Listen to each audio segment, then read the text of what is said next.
This is my 10-year-old BMW 335, and today I will show you how to install wireless CarPlay and Android Auto that works with the original display and controls.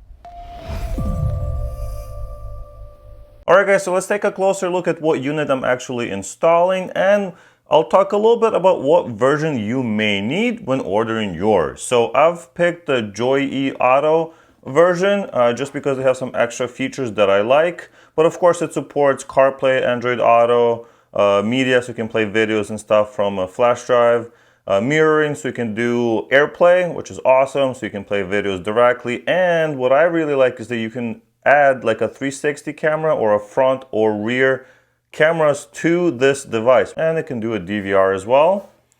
Plug and play, OEM integrated, so that's very important. And here are the compatible models. So this one says specifically 2009 to 2012 CiC systems. This is more or less accurate. There are a few different versions of the cars, and I'm going to list them, but basically it's a lot of 1 and 3 series from about 2008 to 2013-14. So if you have a previous version of the car, the pre-LCI version, you'd probably want the CCC version. This is CiC. And I'll put the different versions in the description so you can figure out which one you need exactly, but they should work all pretty much the same once you have the right version. The functionality doesn't really change. Alright, so opening the box, we can see that this has a very nice installation diagram. So it tells you exactly what goes where.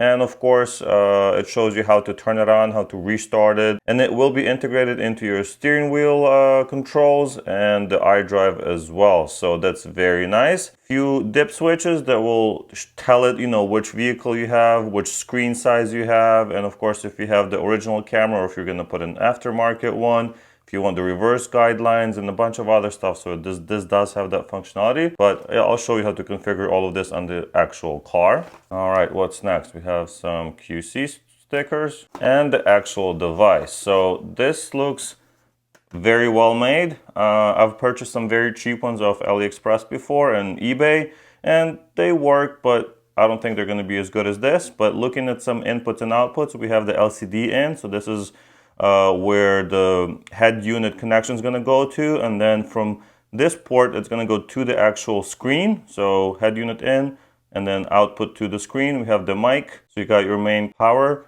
connector there, and on the other side we have our Wi-Fi connection. That's what you use to connect your phone to the device. We also got the CP USB, which is going to be for Android Auto and I believe updating stuff as well. So you can plug in like USB sticks, but we'll see how that works exactly. And we have the update port, so you can update the firmware on the device. So very cool. Let's put that to the side and see what else comes in the box, which is going to be a bunch of wires. Okay, so we have a microphone. Not really sure why it's an actual like lapel microphone. We have the auxiliary cable right here. Adapter for the micro USB to USB for updating the firmware. Next we have the camera wiring. So we have the rear and the front video in, so you can add 2 cameras, and you have the little power wire, and that's our C cable right there, and you have audio out, which I believe might go into your auxiliary port. Next we have the LVDS cable. So this is the one that's going to go from the screen to your aftermarket unit, and then we have some additional ones that are going to go between the head unit and this device right here. And here's the cable. It's going to be for your Android Auto connection. And of course we have a couple like actual connection wires. We'll figure out where those go once we have taken the car apart. And this is going to be our Wi-Fi antenna just right there. All right, so the first step, of course, is to get access to the head unit so we can plug in our device. And we're going to do that by removing this trim piece up top first. So I'm going to use a couple of these trim removal tools and get it levered out.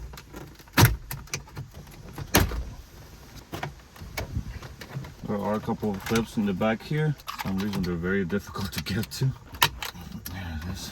That was unnecessarily difficult. As you can see, they're very deep in there. All right, so next we're going to remove the center console control panel, and it's clipped in right here on 2 sides, so we have to kind of push it out from both sides. Okay, well, there you go. That just pops out like that. I'm going to unclip it and remove it completely.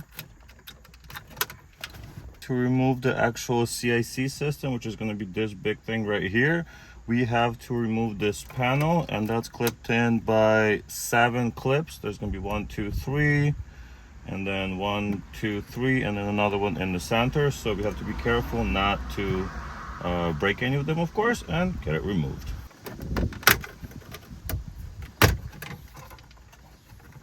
Okay, so we're just gonna take that ribbon cable with the control panel, just like that. All right, and now we finally have access to the screws that are actually holding the CiC unit in place. So it's just gonna be the 4 screws right here. Looks like I might have to put the car in drive, because otherwise I'm not gonna have enough space to get it out. Before we pull out the head unit, we want to remove this center trim piece, because we have to connect some of the wiring to the iDrive controller. So to do so, we're going to remove the shifter cover thingy. So that just pulls off like that. Then we have to get the gator off. Should be pretty easy. And then we're going to get this trim piece off. I'm going to unplug the little wires in here. All right, and now we should be able to pull off this entire trim piece. You don't want to break it, so you want to leverage it. That gives me access to the wires here under the iDrive controller. Alright, so as you can see, I have the power connection that goes to the device that then kind of breaks into this cable. And then we have this little connection that goes to the iDrive controller. So if you see the original wire that comes from the vehicle loom, like from the wiring loom, right? That comes in, so you're going to plug that into this wiring. And then the other part's going to go into actual controller. So let me do that right now. Plug it into the controller. Okay. All right, so that's part 1. So that's our controls. Well, done, at least for now. We're going to leave it all ugly like this for now, just so we can connect everything. Pull out the head unit. Probably going to put it on the side just like this. Next, we're going to configure the video signal. So basically, we're going to unplug the original wire that's going to the display. So it's going to be this pink one, pinkish looking one. And we're going to take our included wire, it's also pink, and plug it into the same port. The 90-degree angle one goes into the head unit. It should clip in. Okay. And then that's going to be our LCD in. So that's going to be our input from the head unit to the device, to this interface device. And then you would basically just plug the screen or the cable that's going to the screen into the LCD out. That's going to the LCD. However, we're not going to be mounting the device in that low spot because I don't think there's enough space. So they have included this additional LVDS extension. So we're going to plug the cable that's going to the screen into the extension, the female side, just like that. And then plug this part, the male part, into the interface device. Clicks in. We should be able to try and power this on, and the screen should basically come on and show us something. To make my life a little bit easier, I just popped the button out of the dash piece and I'm gonna plug it in. That way I don't have to put the dash in every time I need to test the stuff. Okay, so it looks a little bit screwed up, and I was expecting it because I haven't adjusted any of the dip switches right here. So that's the resolution and the screen size and all that kind of stuff adjustment. But I just wanted to test and make sure it works. So I'm gonna hold down the menu button. And look at that. I hope you can see it at least a little bit. We now have a different menu that shows us that we are technically connected to this device, which is awesome. So now I can actually configure everything properly, hide all the wires, figure out where they're gonna go, reassemble everything, and have it all work perfectly. Let's do it. All right, guys, so I figured I'd bring you a little bit closer and show you all the wiring. I know it looks very complicated, but it really isn't. So you have the LVDS cable. So this is just the video cable. Think of it like HDMI cable that's going to that display right there.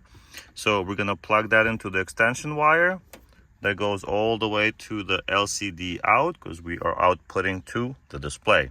Easy enough. Then we take the LCD in, take that wire, and then we plug that into the head unit where that cable was originally plugged in. So we're basically just creating kind of an additional device in between this connection.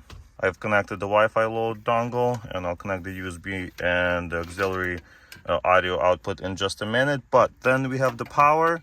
Unless you are connecting, you know, cameras, you don't really need this, other than this one for the auxiliary audio. So you have this long cable that just kind of goes and plugs into another cable that is asking for like power and this and that. We don't need it. And then the end of this wire plugs into the wire that was originally plugged into the iDrive controller, and then the iDrive controller is plugged into the this extension, which I already showed you how to do.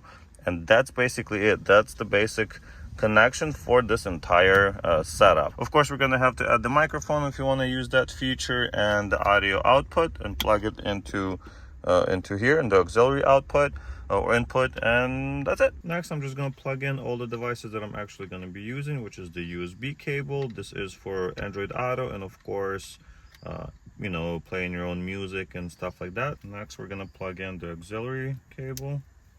And that's gonna go in here, in the armrest, and the microphone.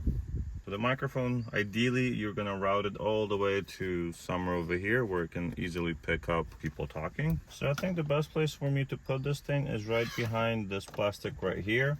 Unfortunately, I don't think I can put it through the actual part right here, so I'm gonna have to maybe remove this panel on the side and then slide it in from the bottom. It shouldn't be too difficult.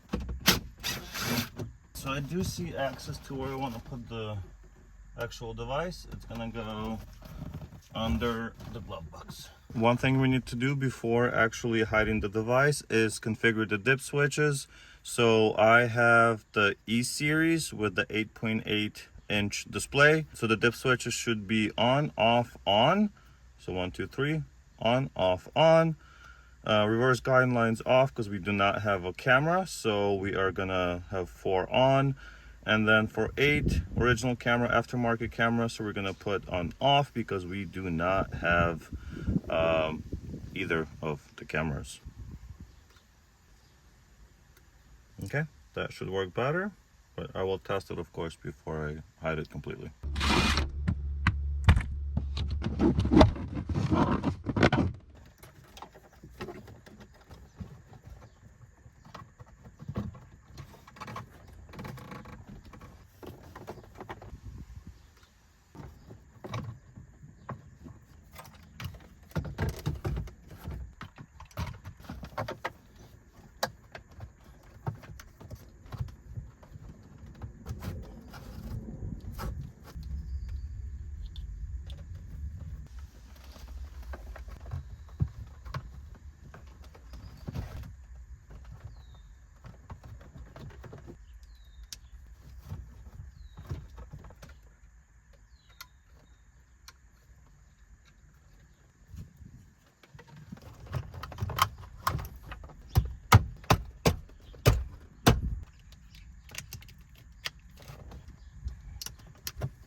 So I ran a quick test with everything connected and the wires being routed to the area under the glove box, and everything seems to be working at the moment. So I feel confident enough to reassemble the upper part and then just put everything back in, organize it, and be done with it.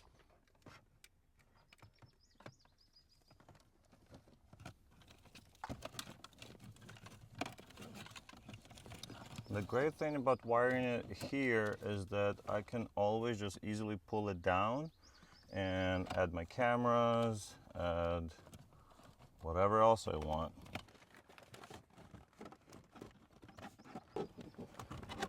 Also have to make sure we're not blocking the air vents.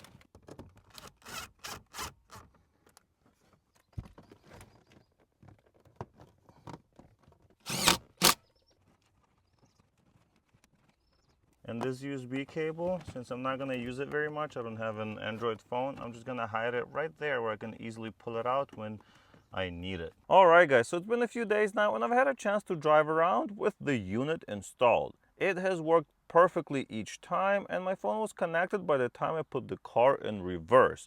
So let me show you how fast it works. My phone right now is in airplane mode, so obviously it's not connected to anything. So I'm going to take it out of airplane mode, right? It's been what, a few seconds. unlock the car, because the car is locked at the moment, put the key in, and look at that. By the time I put the key in, it's already connected. So now I'm actually fully connected to CarPlay, wireless CarPlay, and now it just works like any other regular CarPlay. You can go to your music app, you can go to your maps, so you can go to your standard maps right here, or if you have your other apps such as Google Maps, you can do that as well. So boom, everything just works automatically.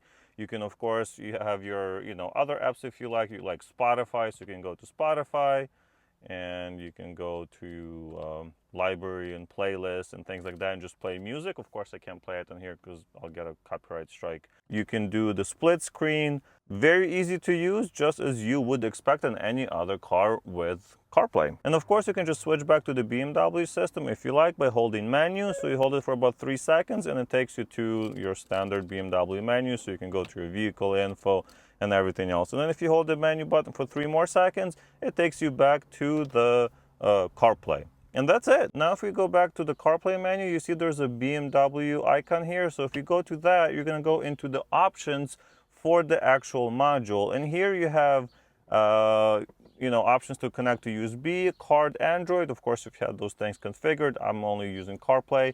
And you have setup. Here there's a few different options that might be interesting. You have language, so here are all the languages that are available in case that matters to you. You can change your wallpaper and update through a USB stick. You can also adjust your display, so brightness, contrast, hue, and saturation. Change the volume of the media, so depending what you want to be louder or not as loud, I guess. So you can, make your navigation not nearly as loud as Siri, or if alerts want to be louder and things like that. So very useful, actually. You have an equalizer, you have Bluetooth, and that's where you would actually configure your device to be connected, as we've seen. You can add a DVR, rear view camera, front view camera, and all that good stuff that I will do in the future. And yeah, here's the equalizer if you wanted to see this, so you can move where the sound should be around, and enable subwoofers and things like that. So very, very useful car features in here as well. And then of course you can just go back to the menu and click on CarPlay and you're back in the system. It's very quick, snappy, and there's no lag at all. And now that I've had it for a few days, I'm very happy with the module and how well it works. It integrates well into the car, and I love that I can use my steering wheel controls. As you can see, the songs are changing. I probably should turn that down, as well as the iDrive controller. The installation was a little tougher compared to the BMW i3 and the BMW 550 I've done in the past, but nothing complicated. You just have to be comfortable taking certain things apart. So subscribe to the channel, as I plan on adding a reverse camera to this unit, and I'll be sure to post a video about that. Thank you guys so much for watching, and I'll see you in the next one.